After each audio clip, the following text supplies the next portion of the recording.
오늘도 말씀 대행진의 진도에 따라서 스가랴서에 있는 말씀을 가지고 말씀에 있는 제목대로 진정한 예배라는 제목하에 하나님의 말씀의 은혜를 함께 나누도록 하겠습니다. 우리는 날마다 해마다 또한 각자의 인생을 살아가면서 수고를 아끼지 않으면서 열심히 살아가고 있습니다. 모두가 다 올 한 해도 아마 큰 각오와 함께 이전보다 더 열심히 살아가겠노라고 아마 다짐하면서 새해를 출발하셨을 겁니다. 그러나 우리가 항상 깨닫게 되는 것이지만 우리가 쏟아부은 수고만큼, 우리가 쏟아부은 열심만큼 그 성과를 온전히 다 낼 수 있을 때는 그다지 많지 않은 것 같습니다. 오히려 우리가 투자한 노력과 시간이 전혀 쓸모없을 것처럼 여겨지는, 우리는 그것을 이제 헛고생했다고 얘기하죠. 헛수고했다고, 또 헛걸음했다고 표현을 하는데, 그래서 우리는 열심히 하려고 하지만 최선의 노력을 다 쏟아붓지만 그것들이 아무런 효과가 거두지 못할 때를 경험하게 됩니다. 그래서 우리가 항상 뭔가를 시작할 때 염두해야 될 것은 그것이 헛수고가 되지 않도록, 헛걸음이 되지 않도록 제대로 알고 그것들을 수행해야 된다는 것이죠. 그렇습니다. 얼마나 열심을 다하느냐, 그것보다 더 중요한 것은 그래서 어떻게 우리가 무엇을 해가느냐, 그것이 더 중요한 질문이 될 수 있다는 것입니다. 우리 장로님께서도 기도해 주셨지만 한 해를 시작하면서 우리 교회는 새로운 목표를 가지고 출발했습니다. 옆에 있는 것처럼 예배가 삶이 되게 하자. 올 한 해는 우리는 예배에 대해서 묵상하고 우리가 어떻게 하면 예배가 삶이 되게 할 것인가, 어떻게 하든 올 한 해는 하나님께 드리는 예배에 있어서 우리가 성공하자. 그리고 우리의 예배를 정말 새롭게 해보자. 여러분, 교회라고 하는 것은 참으로 예배를 위한 공동체인 줄 믿습니다. 모든 교회가 그렇습니다. 전도도 열심히 할 수 있지만 또 교육도 열심히 할 수 있지만 교회라는 이름을 붙인 이상 그 교회에서 반드시 하고 있는 것이 딱 한 가지가 있다면 그것은 바로 예배입니다. 그만큼 예배는 굉장히 중요한 것이죠. 어떻게 하면 우리가 드리는, 하나님께 드리는 예배가 참된 예배가 되게 할 것인가, 우리가 삶까지 예배로 온전히 하나님께 드려질 것인가, 또 예배가 우리의 인생의 참 목적이 되게 할 것인가, 올 한 해는 우리가 이 예배를 붙들고 함께 하나님 앞에 나아가 보자고 출발하고 다짐했습니다. 그런데 여러분, 그 열심과 그 노력과 수고에 앞서 중요한 것이 있다는 거죠. 그것은 뭐냐? 무엇이 진정한 예배인가? 진정한 예배가 무엇인지 제대로 알지 못하고 행하는 우리의 모든 열심과 수고가, 노력이 자칫 서두에 말씀드린 것처럼 헛걸음이 될 수 있고 헛수고가 될 수 있기 때문입니다.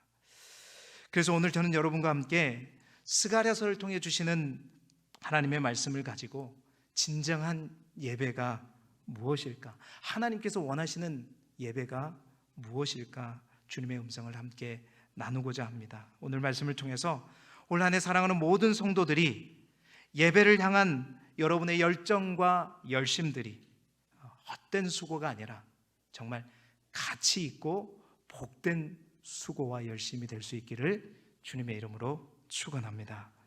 오늘 본문의 말씀은 바벨론 포로로 끌려갔던 이스라엘 백성들이 70년간의 포로 생활을 마치고 돌아와서 그토록 염원하고 바랬던 성전 건축을 16년 동안 멈춰있던 성전 건축을 다시 시작해서 그 공정이 약 절반 정도 진행되었을 때 있었던 일입니다.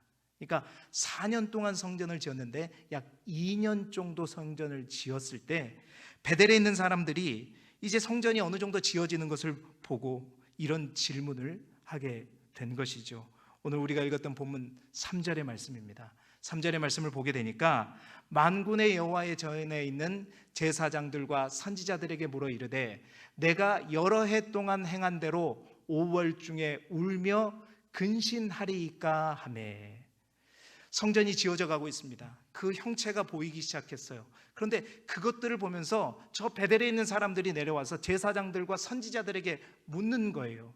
우리가 여러 해 동안 바벨론 포로로 끌려갔을 때 70년이 넘고 지금까지 5월만 되면 우리가 하나님 앞에 울면서 근신하면서 기도했었는데 그것을 계속 해야 되겠습니까? 라고 묻는 거예요. 여러분, 이게 무슨 말이냐면 이스라엘 백성들은 바벨론에 의해서 이스라엘이 멸망되었을 때에 그 이후에 1년에 4번에 걸쳐서 금식일을 정해서 하나님 앞에 금식을 했었습니다. 그 월이 바로 4월, 5월, 7월, 10월 1년에 4번 꼬박꼬박 이 달이 되게 되면 그들은 하나님 앞에 애통하면서 금식으로 하나님 앞에 나아갔다는 거죠. 이 날들이 어떤 날이냐면 모두가 다 예루살렘의 멸망과 파괴와 관련된 날들로 지키는 금식일이었습니다.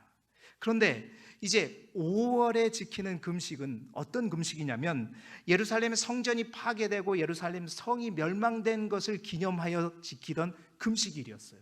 그런데 이제 다시 성전이 재건되고 있고 성전이 윤곽이 드러나고 있는 상황에서 우리가 그 성전이 무너졌을 때를 기념하면서 계속 우리가 울면서 기도할 것이냐, 이 질문을 하고 있는 것입니다.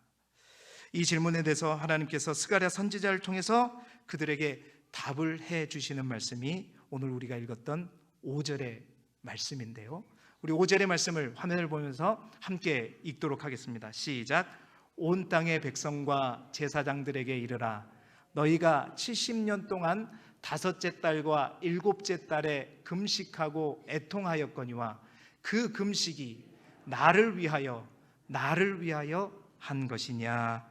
아멘. 70년이 넘도록 1년에 4달 4번씩 철저하게 그들은 금식을 지켰습니다. 그런데 하나님은 그 금식에 대해서 뭐라고 말씀하시냐면 그 금식이, 여러분, 성경이 잘못 기록된 게 아닙니다. 2번에 걸쳐서 반복하고 있어요. 그 금식이 나를 위하여 한 것이냐 강조해서 하나님께서 스가랴 선지자를 통해서 이스라엘 백성들에게 말하고 있는 거예요. 그들은 열심히 때가 되면 하나님 앞에 금식하면서 수고하고 노력하고 하나님 앞에 애쓰면서 나아갔습니다. 그런데 하나님의 답은 그 금식이 나를 위하여 한 것이냐 말하고 있는 거예요. 이 말은, 이 질문은 뭐냐면 너희들의 수고와 노력이 나에게는 아무런 별 의미가 없었다는 것입니다. 아무런 가치가 없는 그러한 너희의 노력이요 금식이었다라고 말하고 있는 거예요. 굉장히 충격적인 말인 것이죠. 지금 하나님은 이스라엘 백성들에게 무엇을 지적하고 있는 것일까요? 하나님은 왜 그들이 70년이 넘도록 했던 금식에 대해서 헛된 금식이라고, 헛수고라고 얘기하고 있는 것일까요? 오늘 그 이유를 우리가 함께 찾아보면서 우리가 하나님 앞에 나아가는 금식이 아니라 예배에 있어서도 진정한 예배가 무엇인가 함께 나누어 보기를 소망합니다. 첫 번째, 하나님께서 그들의 금식이 헛된 금식이라고 말했던 첫 번째 이유는 뭐냐면 그들이 이 금식을 통해서 하나님이 아니라 문제만 붙들었기 때문이었습니다.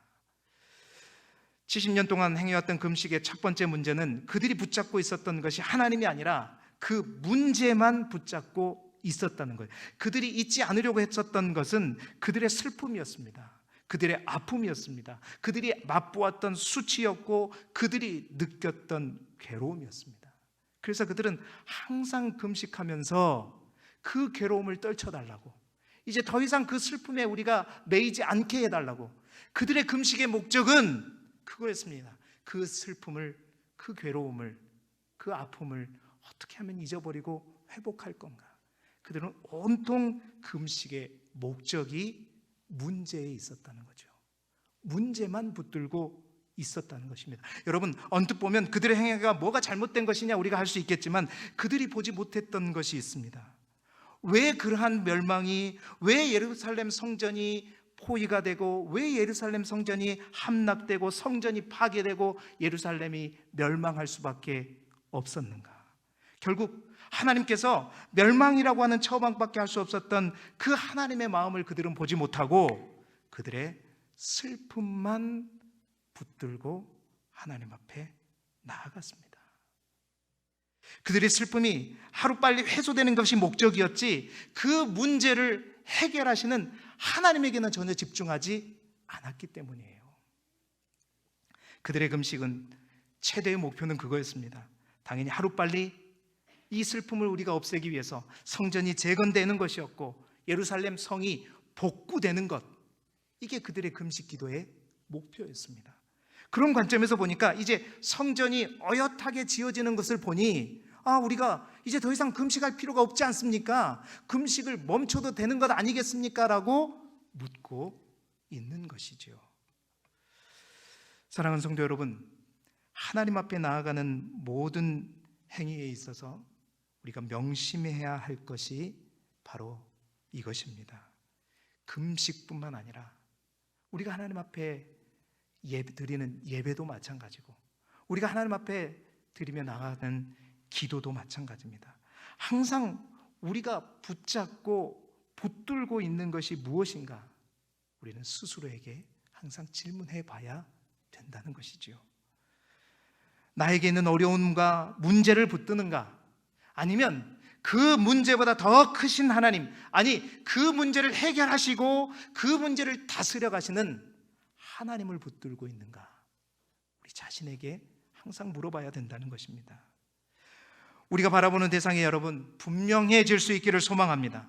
하나님은 끊임없이 말씀해 주셨어요. 이스라엘 백성들이 저 애굽 땅에서 출애굽해서 홍해를 건널 때도, 또한 광야에서 40년 동안 걸음을 걸어갈 때도 뿐만 아니라 요단강 앞에서도 하나님은 항상 너희는 가만히 서서 홍해를 바라보지 말고 나를 바라보라 말씀하셨고, 그 40년의 광야 기간 동안 끊임없이 하나님께서는 구름 기둥과 불 기둥이라는 것을 존재를 통해서 끊임없이 이 광야 험악한 삶 동안에 우리가 바라보아야 할 것이 무엇인가를 끊임없이 시청과 교육을 통해서 가르쳐주고 계셨어요.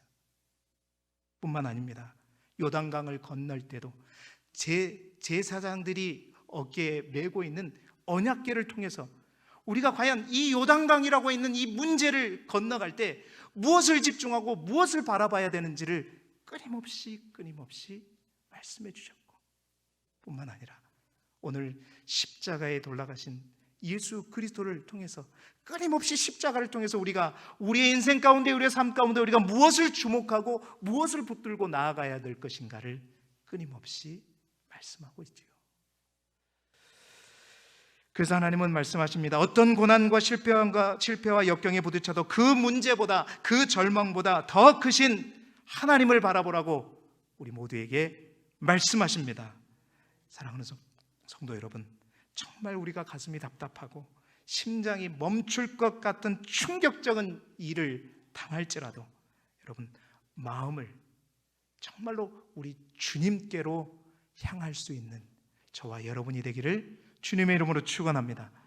우리가 잘 아는 말씀, 이사야 41장 10절 말씀에 항상 말씀드리는 말이죠. 두려워하지 말라, 내가 너와 함께함이라. 놀라지 마라, 나는 내 하나님이 됨이라. 내가 너를 굳세게 하리라. 참으로 너를 도와주리라. 참으로 나의 의로운 오른손이 너를 붙들리라 말씀하십니다. 그렇습니다. 종이 한 장, 이 주보 종이 한 장, 그렇습니다. 손가락 2개면 우린 찢을 수가 있어요. 종이 한 장은 쉽게 찢을 수 있습니다. 손가락 여러 개 필요하지 않아요. 그러나 여러분, 아무리 쉽게 찢어지는 이 종이 할지라도 이 종이가 강한 철판에 딱 붙어 있는 순간 우리는 그 종이를 찢을 수가 없어요. 왜냐하면 그 철판에 달라붙어 있게 되면 어떤 것으로도 치고 때려도 여러분 그 종이는 찢을 수 없는 것입니다. 그렇습니다. 우리는 연약한 종이 한 장과도 같은 그런 존재입니다. 그러나 하나님께서 우리에게 원하시는 것은 그 종이가 가장 강한 철판이 되시는 하나님께 붙기를 원하시는 거예요. 우리의 연약함이 하나님의 강함과 온전히 맞닥뜨려지고 접붙여질 때 여러분, 하나님의 강함이 우리의 강함이 될 줄 믿습니다. 하나님 그걸 원하시는 거예요. 하나님은 우리가 문제에 집중하는 것보다 문제보다 더 크신 하나님에 집중하고, 우리가 드리는 모든 예배, 우리가 하나님 앞에 나가는 모든 그런 과정 속에서 하나님께 착싹 달라붙는 그러한 삶을 원하시고 계시는 거예요. 내가 너를 굳세게 하리라. 내가 너와 함께 하리라. 내가 너를 도와주리라. 나의 의로운 오른손으로 너를 붙들어 주리라 말씀하십니다. 올 한 해 여러분, 하나님 앞에 나아가는 우리의 모든 예배 가운데 우리의 시선이 다른 것에 팔리지 않기를 소망합니다. 하나님만 바라보십시오. 우리의 모든 예배를 통해서 정말로 우리가 세상 삶을 통해서 하나님과 떨어져 있었다면 이 자리를 통해서, 이 만남을 통해서 하나님과 찰싹 만나고 붙는 그런 참된 예배의 자리가 될 수 있기를 주님의 이름으로 축원합니다. 두 번째, 하나님께서 그들의 금식을 헛된 금식이라고 말했던 이유가 뭐냐? 두 번째, 선물이 아니라 그들이 하나님 앞에 뇌물이었기 때문입니다. 그들의 금식이 선물이 아니라 뇌물이었기 때문이에요. 이게 무슨 말일까? 여러분, 혹시 선물을 받아보셨어요? 선물 좋아하시죠? 저도 선물을 무척 좋아합니다. 혹시 이제 어려운 질문, 불편한 질문, 조심스러운 질문인데, 혹시 뇌물을 받아보셨어요? 뇌물을 받아보면 안 되죠. 뇌물을 받아보면 이 자리에 있으면 안 됩니다. 두 가지를 다 받아보신 분들은 이 선물과 뇌물의 차이를 분명히 아마 알 겁니다. 누가 그러더라고요. 어떤 것을 내가 누군가에 받았어요. 좋은 걸 받았어요. 그런데 그것을 받고 밤에 잠이 잘 오면 그거는 선물이고, 밤에 왠지 좋은 걸 받았는데 잠이 안 와요. 그럼 뭐다? 뇌물이다. 이렇게 말하더라고요. 저도 선물을 많이 받아봤지만, 여러분, 선물을 받아보면 그렇잖아요. 선물은 주는 사람과 받는 사람 모두를 어떻게 하게 만들죠? 행복하게 만듭니다. 여러분, 꼭 선물을 받아야지 행복한가요? 그거는 선물을 안 해본 사람이 그래요. 선물을 많이 해보면요, 선물을 하는 사람이 진짜 행복합니다. 잘 모르네. 좀 많이 해보세요. 네. 선물을 하게 되면 받는 사람이나 주는 사람이나 정말 행복해지는 거죠. 그리고 그 선물을 주고받는 사람 관계도 어떻게 해요? 좋아질 수밖에 없는 거예요. 그러나 여러분 뇌물을 잘 받아보지 않으셔서 잘 모르시겠지만, 뇌물을 받으면 여러분 기분이 어떨까요? 행복할까요? 편안할까요? 즐거울까요? 자랑하고 싶을까요? 왠지 모르게 부담스럽죠? 끄떡끄떡 하신 분들은 다 받아보신 분들이에요. 지금 찝찝하잖아요. 여러분, 뇌물은 그렇습니다. 주는 사람이나 받는 사람이나 석연치 않아요. 기쁘지 않아요. 뭔가 오고 가지만 그 오고 가는 양만큼 기쁨이나 행복이 있지 않습니다. 불안하죠. 서로의 관계도 썩 좋지 않습니다. 뭔가로 얽힌 어쩔 수 없는 관계처럼 여겨지는 것이죠. 부담스러운 관계가 되는 거죠. 왜 그럴까요? 그 이유가 무엇일까요? 선물은 그런 거죠. 선물은 상대방을 사랑해서 주는 겁니다. 상대방이 좋아서 주는 것이고, 뇌물은 뭐예요? 내 욕심을 채우기 위해서 주는 것이기 때문에 그러는 겁니다. 선물과 뇌물의 차이는 이러한 분명한 차이가 있는 거예요. 그래서 여러분, 선물을 받으면 사랑해서 주는 거기 때문에 그 사랑을 받아서 기분도 좋고 상대방이 더욱더 사랑스러워 보이는 거예요.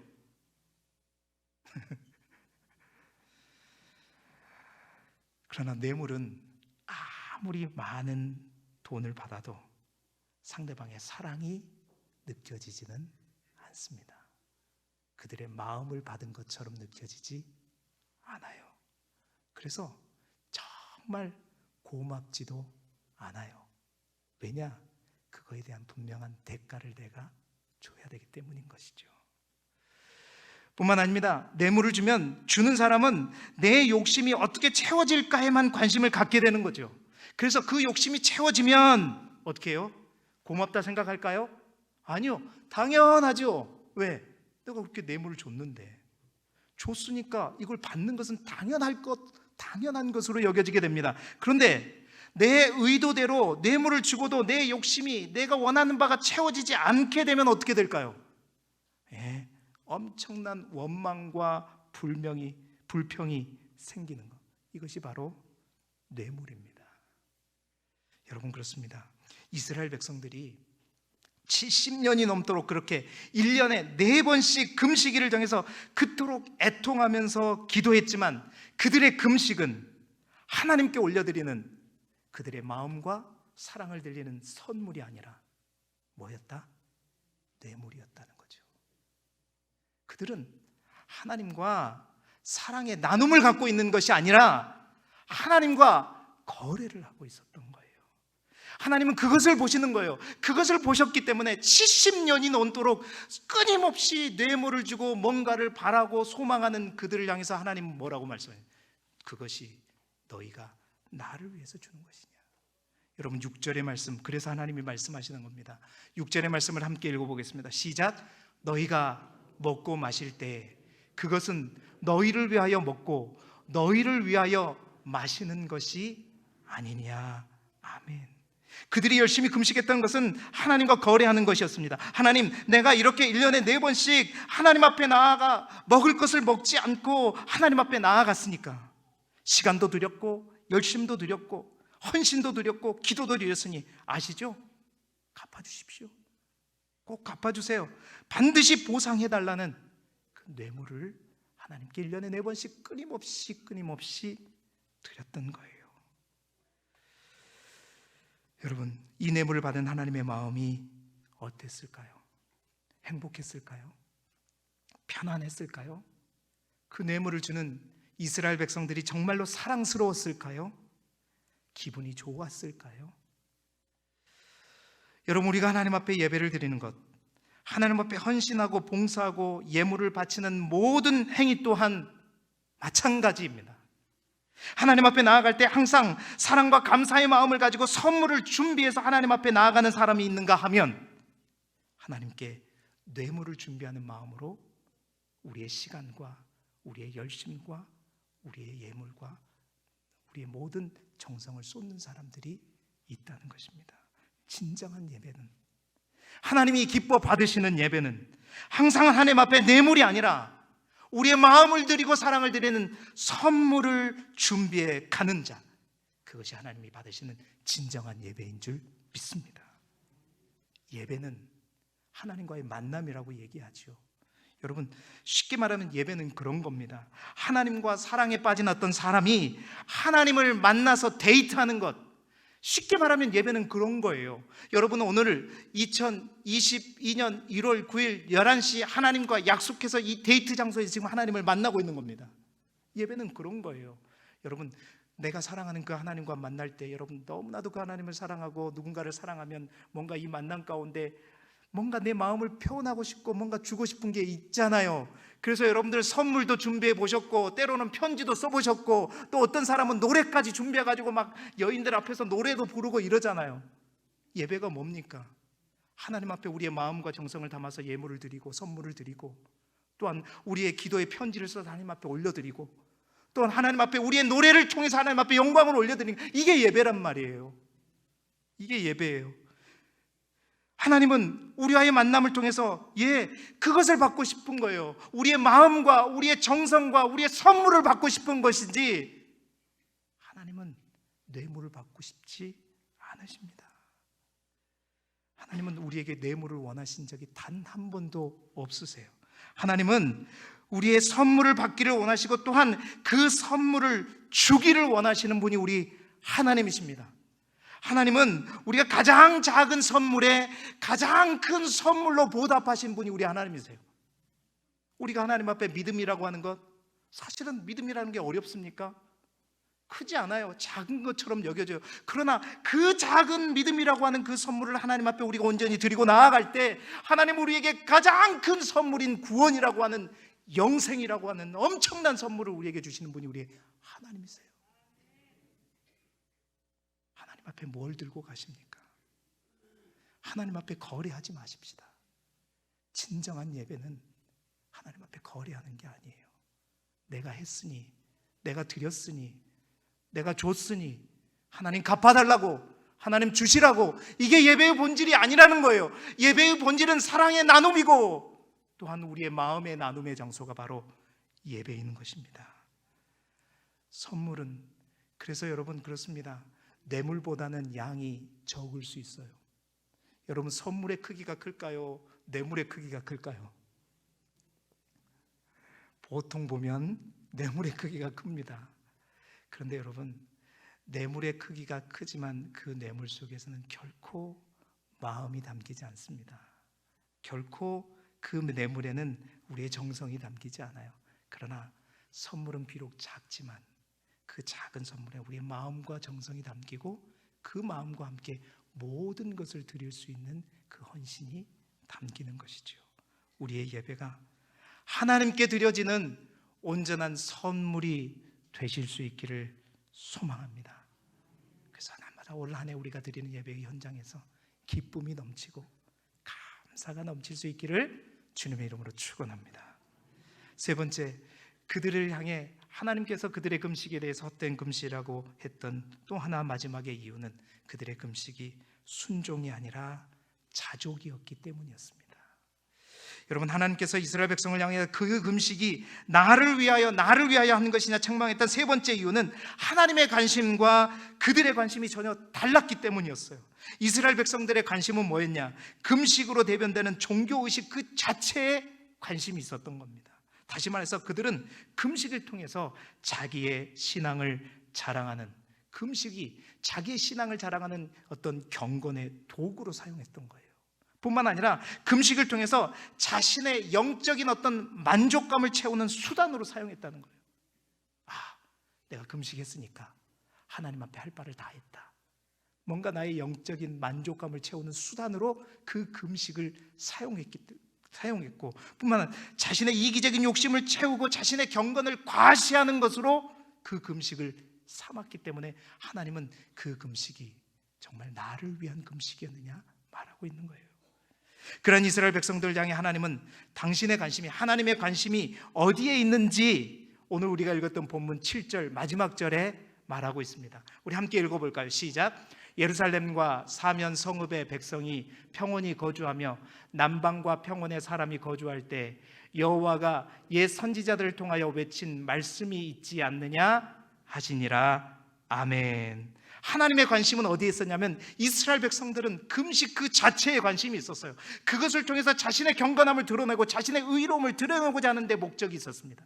그러나 하나님의 관심은 그들의 금식이 아니라 너희들이 옛 선지자를 통하여 외친 말씀, 그것에 관심 갖기를 원하셨던 거예요. 그 말은 뭐냐면 금식을 통해서, 형식적인 그 의식을 통해서 너희의 만족을 채우는 그러한 행위가 아니라 바로 하나님의 말씀을 순종함으로 말미암아 나의 만족을 채우는, 하나님의 원함을 채워가는 그러한 삶을 살아라고 말하고 있는 겁니다.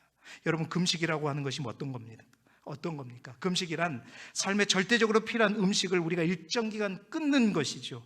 자기 자신을 부정하는 행위입니다. 가장 힘든 신앙 행위 중에 하나죠. 이 금식을 통해서 하나님 앞에 자신의 죄를 회개하거나 어떤 문제에 대해서 자기를 부인하고 하나님의 뜻 안에서 겸손하게 살겠다는 동기에서 행하는 것이 뭐냐면 바로 금식입니다.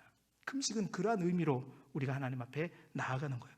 그런데 이스라엘 백성들은 자신의 그러한 내면의 변화에는 관심이 없었던 거예요.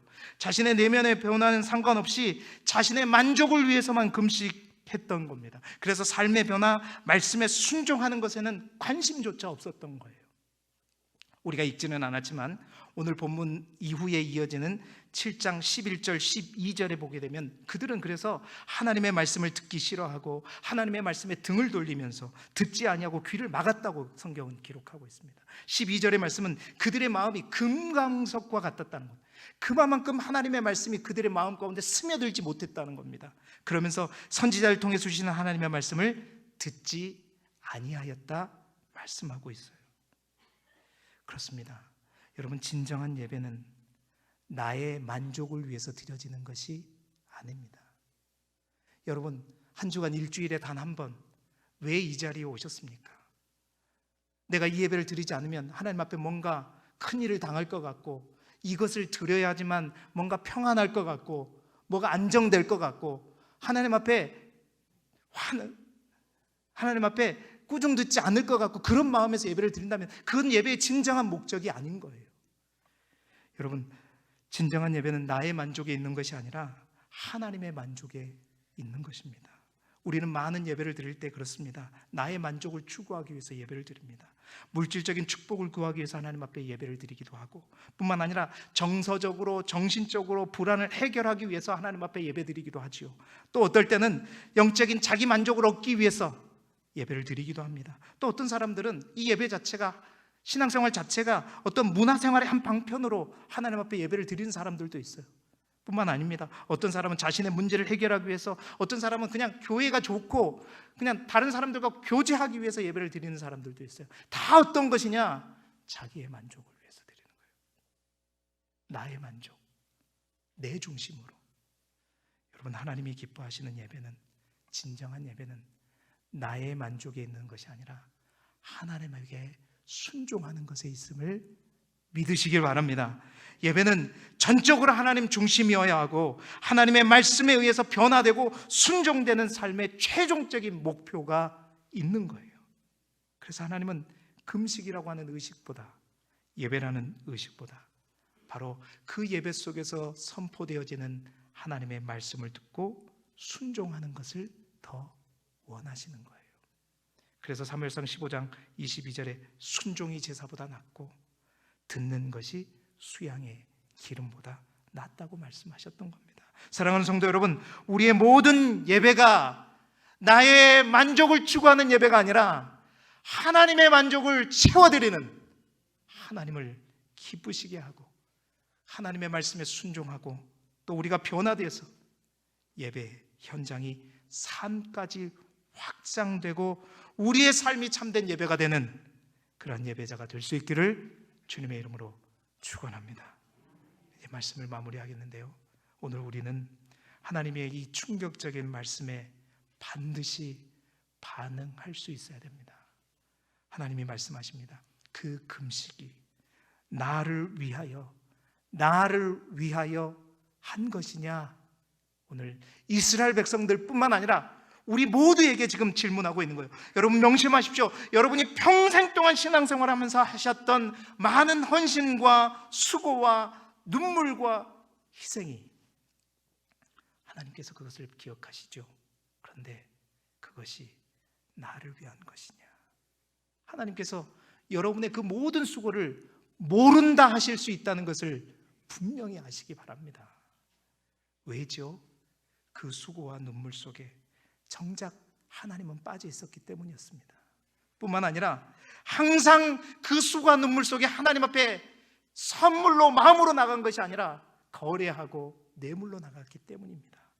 뿐만 아니라 항상 나의 만족을 쫓아서 하나님 앞에 나아갔기 때문에 그러한 헌신과 수고와 노력에 하나님은 반응하지 않아요. 우리를 모른다 하십니다. 사랑하는 성도 여러분, 올 한 해 우리는 열심히 예배가 삶이 되게 하라는 목표 아래 열심히 달려갈 것입니다. 어떻게 달려가야 될까요? 정말로 오늘 주신 말씀처럼 철저하게 하나님을 붙드시기를 바라고, 하나님을 마음껏 사랑하면서 하나님과 데이트하는 그 자리가 예배의 자리가 되기를 바라고, 내가 원하는 것이 아니라 하나님이 원하는 참된 변화와 순종의 삶을 통해서 진정으로 예배가 삶이 되고 예배가 우리의 삶의 목적이 되는 사랑하는 길쭉의 모든 성도들이 되시기를 그리스도 예수 이름으로 축복합니다. 기도드리겠습니다. 하나님 아버지, 올 한 해 예배가 삶이 되도록까지 나아가는 수고와 헌신과 눈물의 열정이 헛되지 않기를 간절히 소망합니다. 정말로 하나님이 기뻐하시는 예배자로 온전히 주님을 붙들고 주님만을 바라보고 주님을 더욱더 사랑하고 주의 말씀에 더욱더 순종함으로 나의 만족이 아닌 하나님을 기쁘시게 하는 참된 예배자로, 삶의 예배자로 살아가는 우리 길쭉의 모든 성도들 되게 하여 주옵소서. 예수 그리스도의 이름으로 기도드리옵나이다. 아멘.